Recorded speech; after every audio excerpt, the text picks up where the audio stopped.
It is great to be back now that my voice has returned to normal after a cold I had for a couple of weeks. So I hope you've been keeping well in the meantime, that your practice is going smoothly, and we're going to jump right back into where we left off with OET Listening Part C practice questions.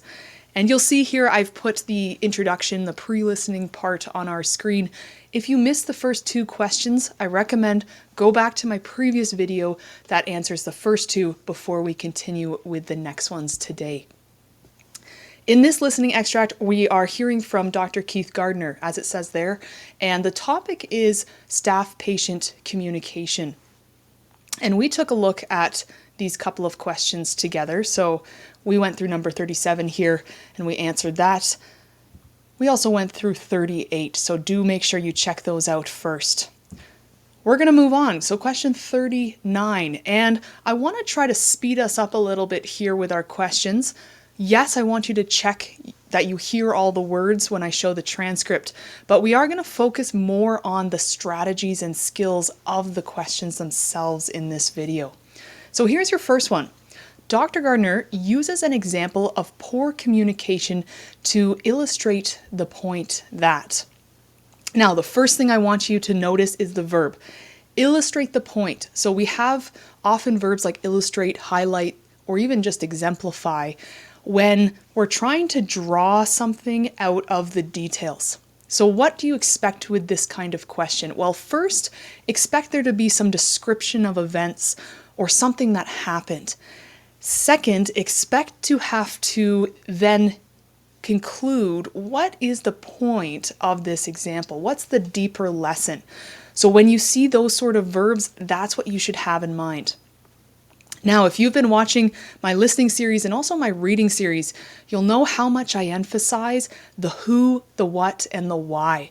So in this sort of question, look right away how we have three different who. We have the patients, the specialists, or the relatives. So that should tell you when you're listening, you probably will hear aspects of all three, but only one of them is actually getting at what's trying to be illustrated as the point. So that's the first thing, the who, and then you can read through these options, and I won't go through each of them, but as you do, I'll get the audio ready for this question here. All right, and just like we remember for our strategies, you can either try to eliminate options, so start with your listening to try to cancel out, or you can, be listening for what is supporting the answer. And ideally, you are doing a little bit of both as we go here. All right, so let's hear this first question. Straight what I'm talking about.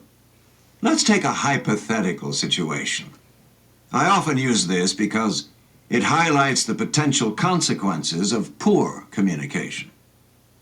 A man in his 80s is admitted to hospital, despite his protestations, with ongoing severe back pain. On investigation, it's found his cancer has spread. The outlook is poor, and further compounded by his becoming depressed and refusing to eat while in hospital. A feeding tube is inserted, a procedure which the patient complies with, but which his family members query. The doctor on duty updates them, assuming they're aware of the severity of the patient's condition, when in fact no such prognosis has been shared with them. An extreme case, but a plausible one, nevertheless. Notice when we have that pause, that's a signal that we're moving on to the next question. So take a second, A, B, or C, make your choice. Then on my next slide, I'll walk us through that here.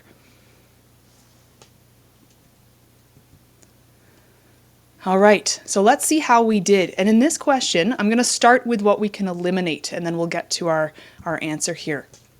So there's your transcript. Check your listening that you heard all of that. And hopefully you heard some key words pointing to one over the other. So a couple of things here. One is, as I said before, don't get distracted if you hear parts of each. That might be very normal. It's more, what is it pointing to and what can we take away? Well, first and foremost, let's look at A. Patients should be consulted about the desirability of a hospital stay. So we do have an example of a patient being in the hospital. But again, looking at the desirability of a hospital stay, well, later on they're talking about his condition, his situation, what procedures were done, and then the doctor, and then the relatives. So there's really not much about the patient themselves and their choices in that. Now, sometimes this is where it's tricky. Sometimes you'll see very clear evidence that rules out one option over another, and other times the negative evidence is just, it doesn't really talk about it. And so in that case, that's what we see with A. There's just not a lot of mention of that. How about B? Specialists need to be informed if there are any mental health issues. Okay, so we did hear a part about, informing, communicating, the whole thing is about that. But back to that initial question mark, is it the point showing specialists need to be informed? Well, actually, we see later we're talking about the relatives, the family members, and that's what's focused on.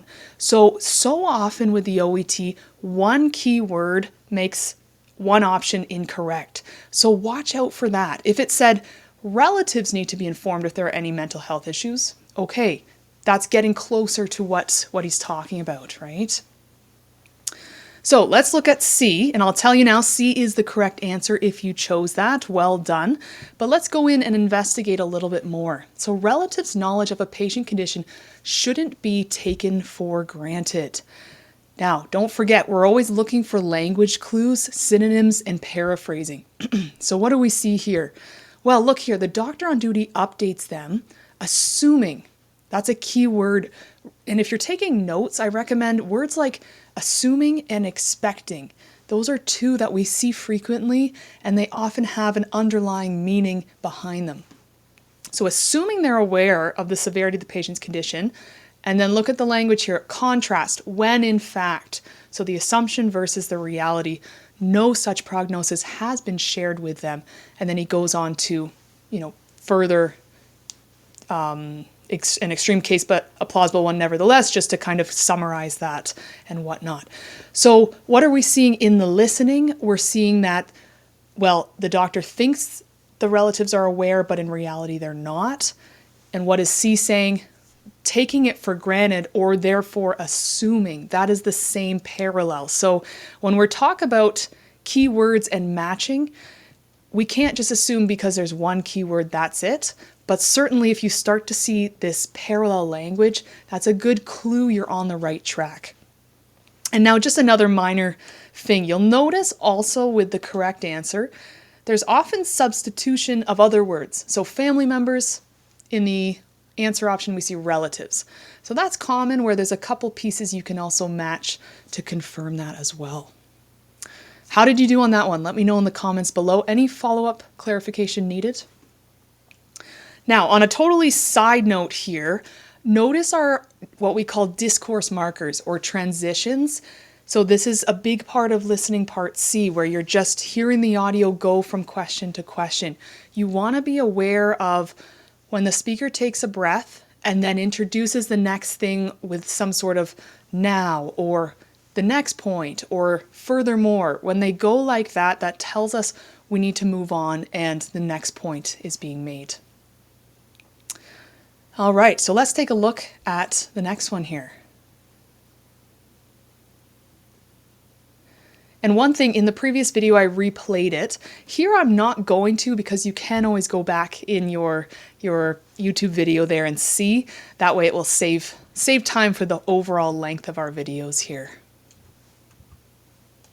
All right, so here's question 40. Dr. Gardner explains that a survey conducted among inpatients about communication and, what does he explain, right? Now, the word explain, we saw this in the reading section. It often gets at the details. So what is happening in those explanations and what sort of parallel language? A lot of the time you're looking for synonyms and keywords reflecting the concept in that way. So let's take a look here and see if you can spot the difference. In order to find out exactly what inpatients felt about the service they were receiving in this hospital, we conducted a patient survey. The questions were carefully targeted to capture patients' opinions about the effectiveness of the communication they'd been involved in during their stay. The survey questioned patients on both what they had expected prior to admission and what their stay was really like. These two scores were then used to calculate what's called a gap score. The survey also included questions to measure the patient's behavioral intention, that is, how willing they would be to return to the hospital for treatment. Patients completed the survey themselves, and results were then processed with the help of medical students. Now the survey... Okay, notice that little end part, there's a pause, and then he goes now, and so that tells us he's shifting to the next question. Okay, so take a minute, A, B, or C, based on what you heard. This one, there are some criteria we can help to rule out options in the potential A, B, or C choices there. All right, so first step, let me show you the transcript after you've made your decision. So you see it, check your listening. Did you hear everything in there? And now let's take a look at where are some synonyms, some keywords pointing us to the answer. Well, if we look in what he's saying in there, the first part is introducing the survey, right? And then he's getting right into this part. The questions were carefully targeted to capture patients' opinions about the effectiveness of the communication.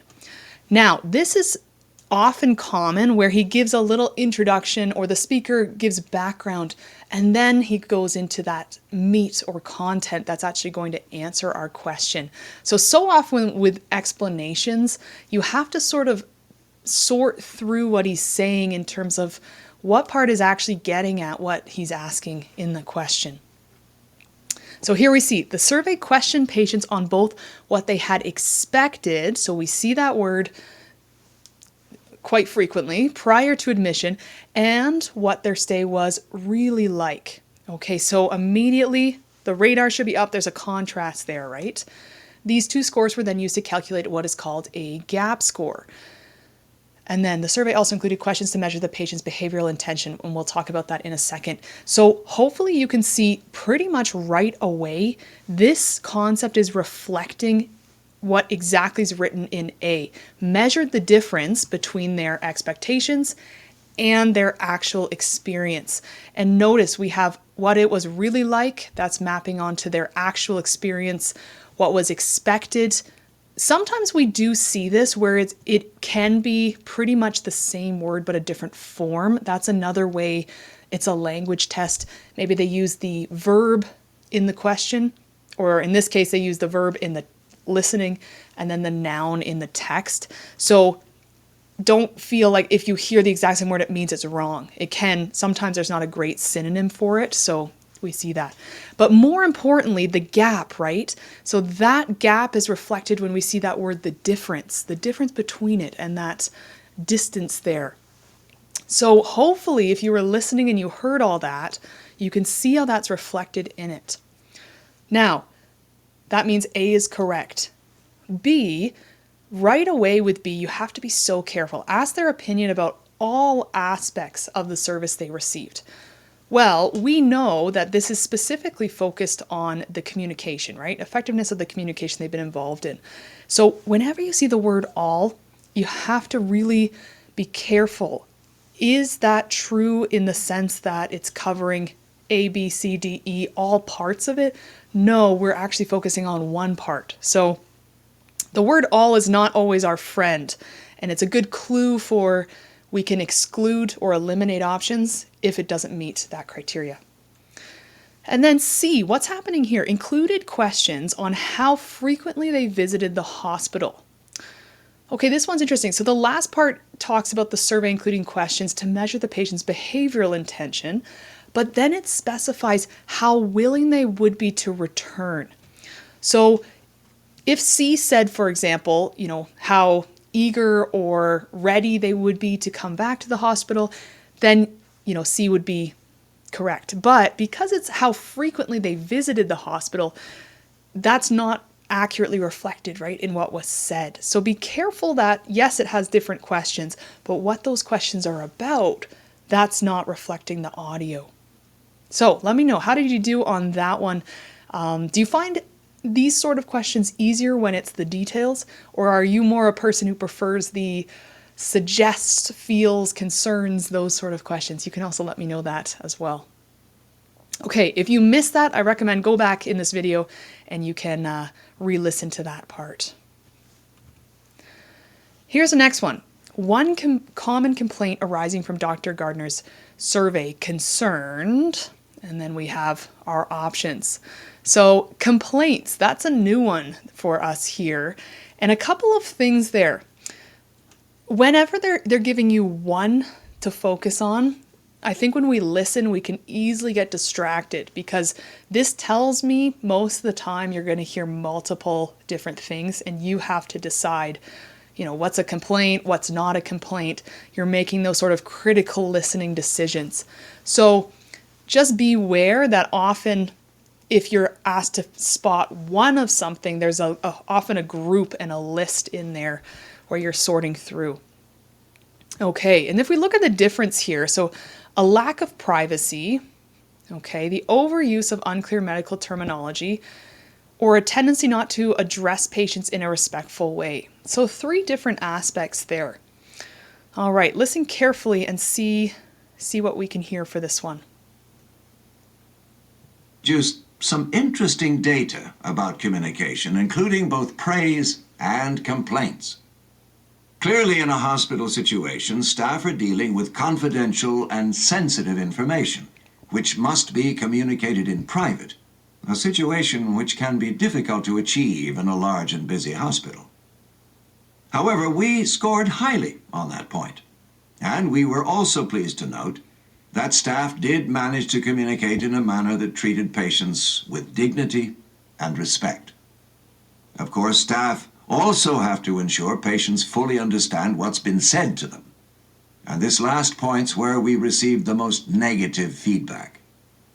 Both patients and relatives noted a tendency for professionals to resort to the use of jargon and complex terms when explaining both diagnoses and procedures, which left some patients confused. However, patients were generally satisfied with the information about any follow-up treatment provided after discharge. Also, once we... Okay, let's pause there. Make your decision there between A, B, and C, and then we'll discuss it in just a second.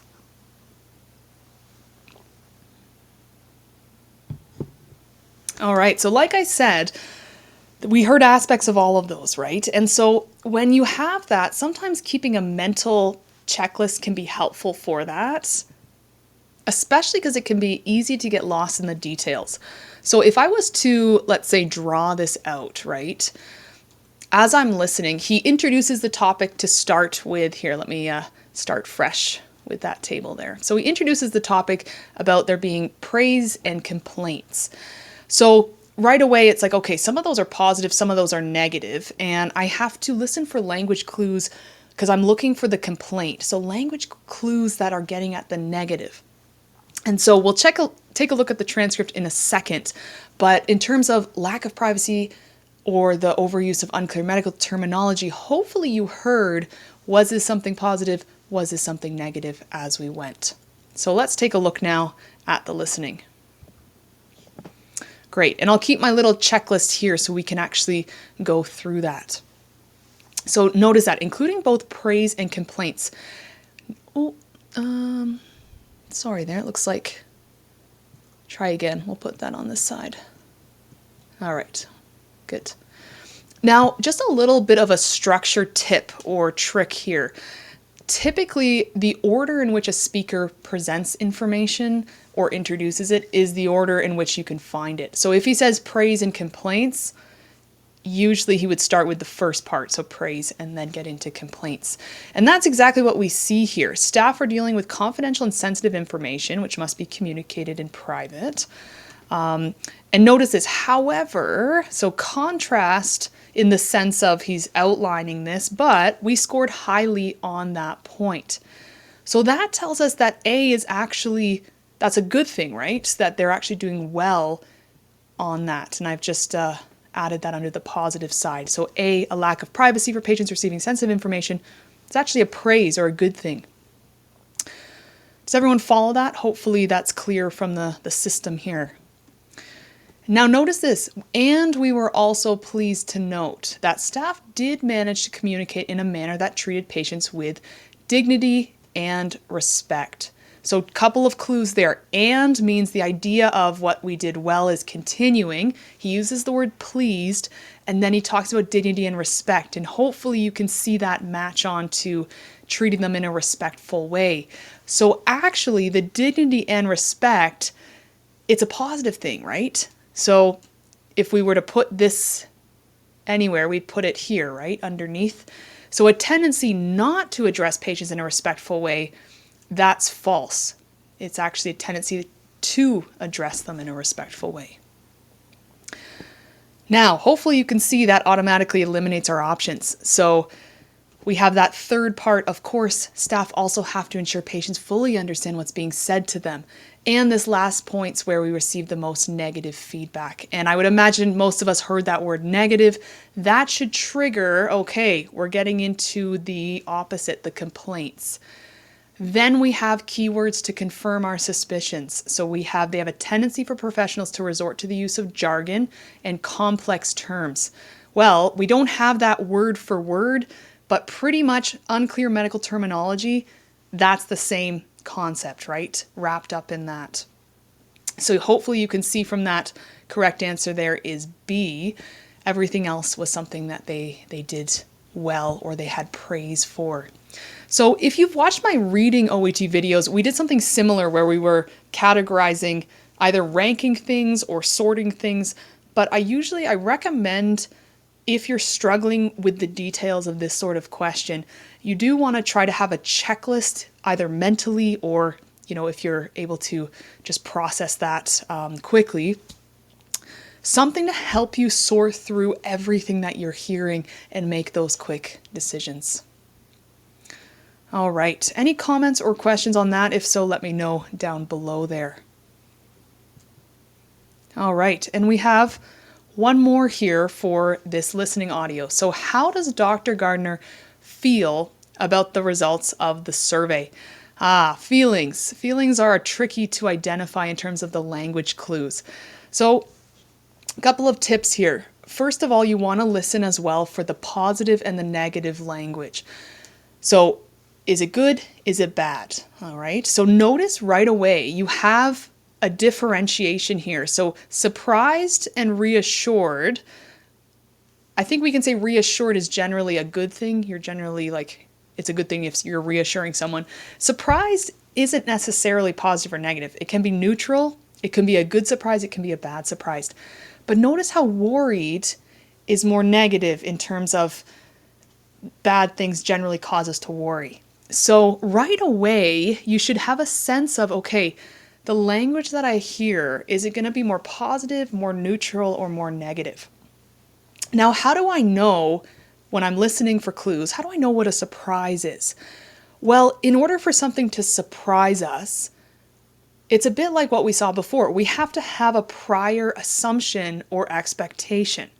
So if I'm listening and I hear, this is what we thought, but actually this was reality, that to me indicates, oh, that's a surprise to you because you didn't think that would happen.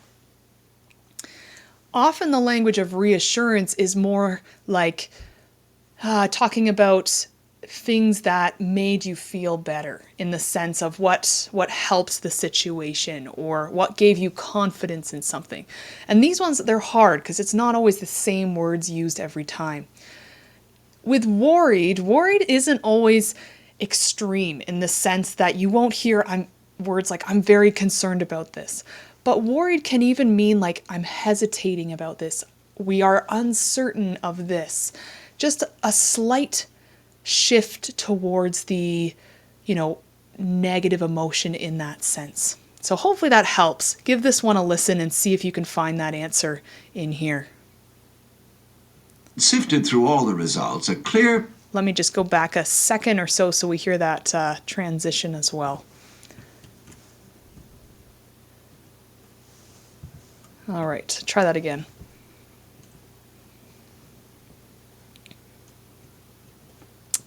One more time there.